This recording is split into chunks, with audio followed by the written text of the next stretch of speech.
Assalamualaikum warahmatullahi wabarakatuh. Pada kesempatan kali ini saya akan menjelaskan tentang restoratif justice dalam sistem peradilan pidana anak di Indonesia. Jadi topik ini penting karena berkaitan dengan bagaimana negara memberikan perlindungan hukum kepada anak yang berhadapan dengan hukum tanpa merusak masa depan mereka.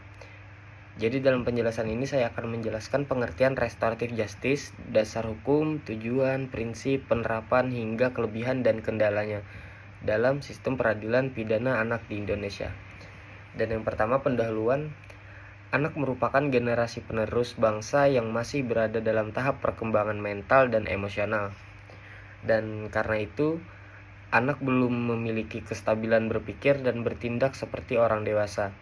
Dalam kondisi tertentu, anak dapat melakukan kesalahan atau pelanggaran hukum, namun apabila anak langsung diproses seperti pelaku dewasa dan dijatuhi hukuman penjara, hal tersebut dapat menimbulkan dampak negatif seperti trauma psikologis, kehilangan kesempatan pendidikan, dan munculnya stigma buruk dari masyarakat.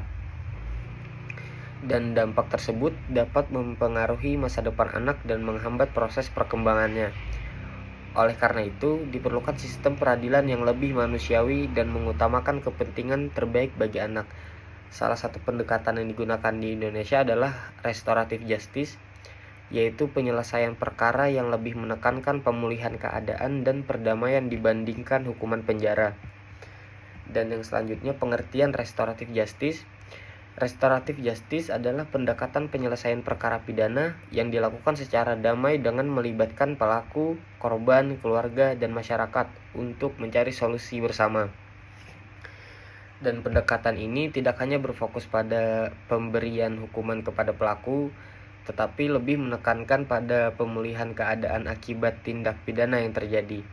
Dalam proses ini, jadi korban diberi kesempatan untuk menyampaikan kerugian dan perasaan yang dialami, sedangkan pelaku diarahkan untuk mengakui kesalahannya dan bertanggung jawab atas perbuatannya melalui proses musyawarah dan perdamaian. Hubungan sosial yang sempat rusak dapat diperbaiki kembali. Pendekatan ini dianggap lebih tepat diterapkan kepada anak karena anak masih memiliki kesempatan untuk dibina dan memperbaiki diri, sehingga tidak perlu langsung diberikan hukuman yang bersifat keras atau pembalasan. Dan yang selanjutnya, dasar hukumnya. Dasar hukum utama restoratif justice dalam sistem peradilan pidana anak di Indonesia terdapat dalam Undang-Undang Nomor 11 Tahun 2012 tentang Sistem Peradilan Pidana Anak. Undang-undang ini menjadi pedoman utama dalam penyelesaian perkara anak dengan pendekatan yang lebih manusiawi dan mengutamakan kepentingan terbaik bagi anak. Dalam undang-undang tersebut dijelaskan bahwa penyelesaian perkara anak harus mengutamakan diversi dan keadilan restoratif diversi. Dan diversi dilakukan untuk mengalihkan penyelesaian perkara dari proses pengadilan ke proses musyawarah di luar pengadilan agar anak terhindar dari dampak negatif pidana penjara.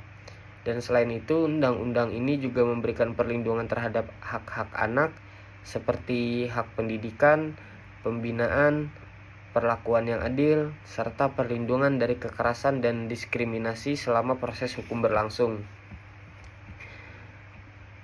Dan selanjutnya, pengertian diversi. Diversi adalah pengalihan penyelesaian perkara anak dari proses peradilan pidana ke penyelesaian di luar pengadilan. Diversi dilakukan agar anak tidak langsung menjalani proses hukum formal yang dapat memberikan dampak buruk terhadap perkembangan mental dan masa depannya. Dan proses diversi dilakukan melalui musyawarah yang melibatkan pelaku, korban, keluarga, dan pembimbing kemasyarakatan dan aparat penegak hukum untuk mencapai perdamaian serta solusi terbaik bagi semua pihak. Dengan adanya diversi, anak diharapkan dapat bertanggung jawab atas perbuatannya tanpa harus menjalani hukuman penjara, sehingga anak tetap memiliki kesempatan untuk memperbaiki diri dan melanjutkan kehidupannya dengan lebih baik. Dan tujuan restoratif justice. Tujuan utama restoratif justice adalah menciptakan perdamaian antara pelaku dan korban melalui penyelesaian perkara secara musyawarah. Pendekatan ini tidak hanya fokus pada hukuman, tetapi juga berupaya memulihkan hubungan sosial yang terganggu akibat tindak pidana. Dan selain itu, restoratif justice bertujuan memulihkan kerugian yang dialami korban, baik secara materi maupun psikologis. Korban diberikan kesempatan untuk menyampaikan dampak yang dirasakan akibat tindakan pelaku. Dan pendekatan ini juga dilakukan untuk menghindari stigma negatif terhadap anak, karena anak yang melakukan kesalahan tetap memiliki hak untuk dibina dan diberikan kesempatan memperbaiki diri. Dan selain itu, restoratif justice bertujuan menanamkan rasa tanggung jawab kepada anak agar menyadari kesalahannya dan tidak mengulangi perbuatannya di masa depan.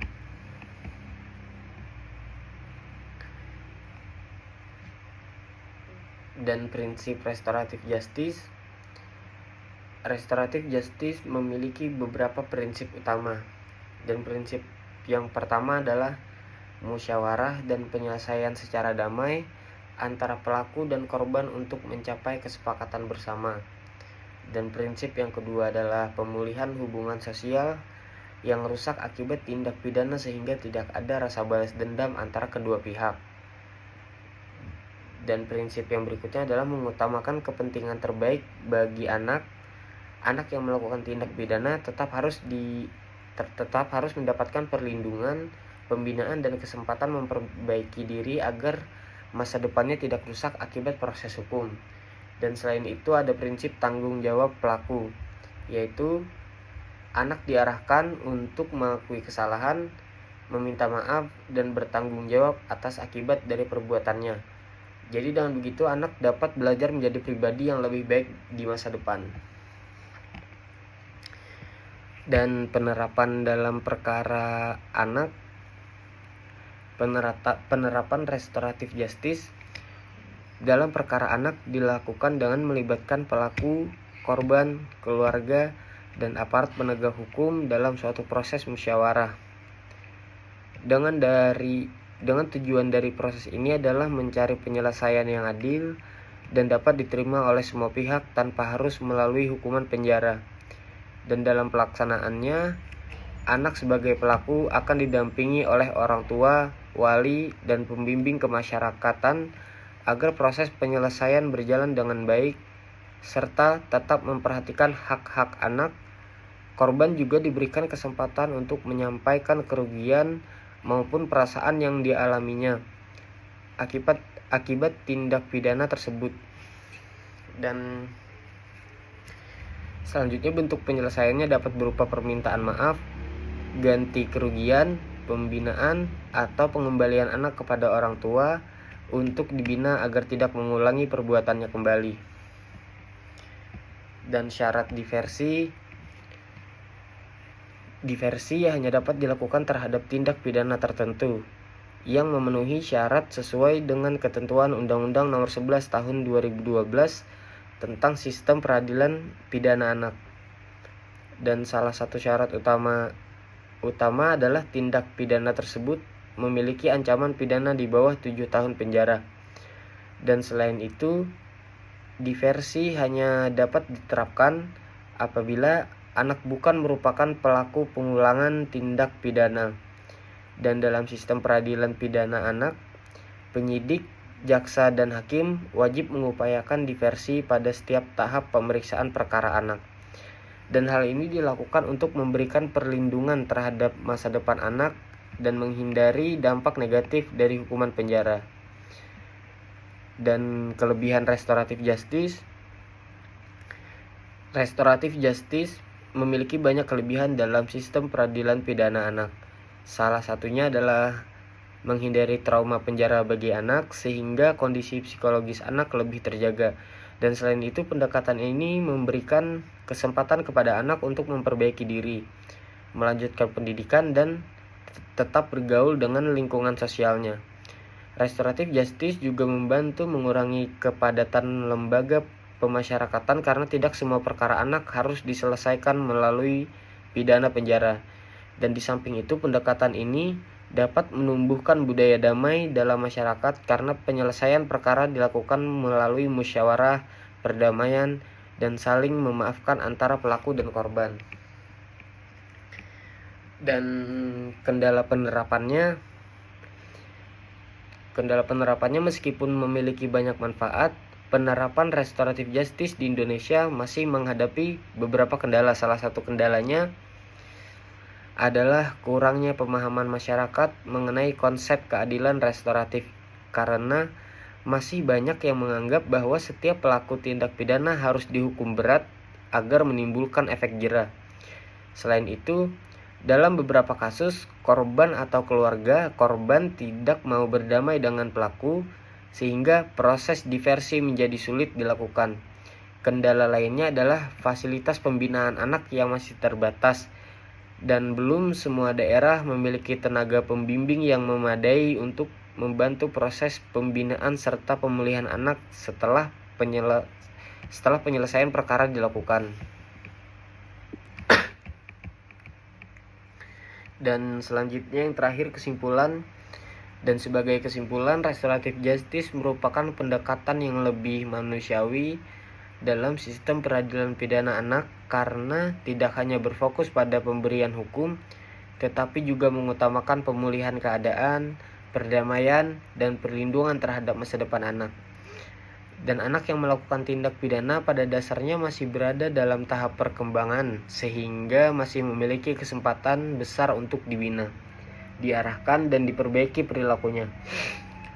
Oleh karena itu, penyelesaian perkara anak tidak seharusnya selalu dilakukan melalui pidana penjara, karena hukuman penjara dapat menimbulkan dampak negatif seperti trauma psikologis, hilangnya kesempatan pendidikan, serta munculnya stigma buruk dari masyarakat yang dapat mempengaruhi kehidupan anak di masa depan. Dan melalui pendekatan restoratif justice, penyelesaian perkara dilakukan dengan melibatkan pelaku, korban, keluarga, dan masyarakat, serta aparat penegak hukum dalam proses musyawarah untuk mencari solusi terbaik bagi semua pihak. Dan pendekatan ini memberikan kesempatan kepada korban untuk menyampaikan kerugian dan perasaannya, sementara pelaku diarahkan untuk mengakui kesalahan, meminta maaf, dan bertanggung jawab atas akibat dari perbuatannya. Dengan demikian, restoratif justice tidak hanya memberikan keadilan bagi korban, tetapi juga memberikan kesempatan kepada pelaku untuk memperbaiki diri dan kembali diterima di lingkungan masyarakat. Selain itu, penerapan diversi dalam sistem peradilan pidana anak juga menjadi bentuk perlindungan negara terhadap hak-hak anak. Diversi membantu anak terhindar dari proses pidana formal dan dampak buruk hukuman penjara, sehingga anak tetap dapat melanjutkan pendidikan, mendapatkan pembinaan, dan memiliki masa depan yang lebih baik.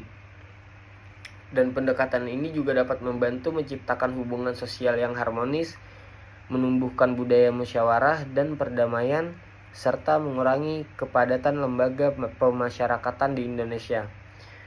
Namun demikian, penerapan restoratif justice di Indonesia masih menghadapi berbagai kendala seperti kurangnya pemahaman masyarakat mengenai keadilan restoratif, terbatasnya fasilitas pembinaan anak, dan adanya pihak korban yang tidak selalu bersedia berdamai.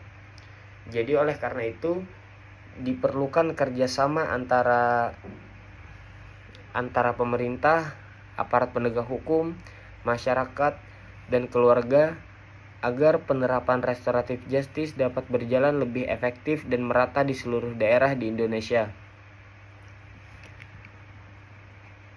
Dengan adanya restoratif justice, diharapkan sistem peradilan pidana anak di Indonesia dapat menjadi sistem yang lebih adil, edukatif, dan berorientasi pada pemulihan.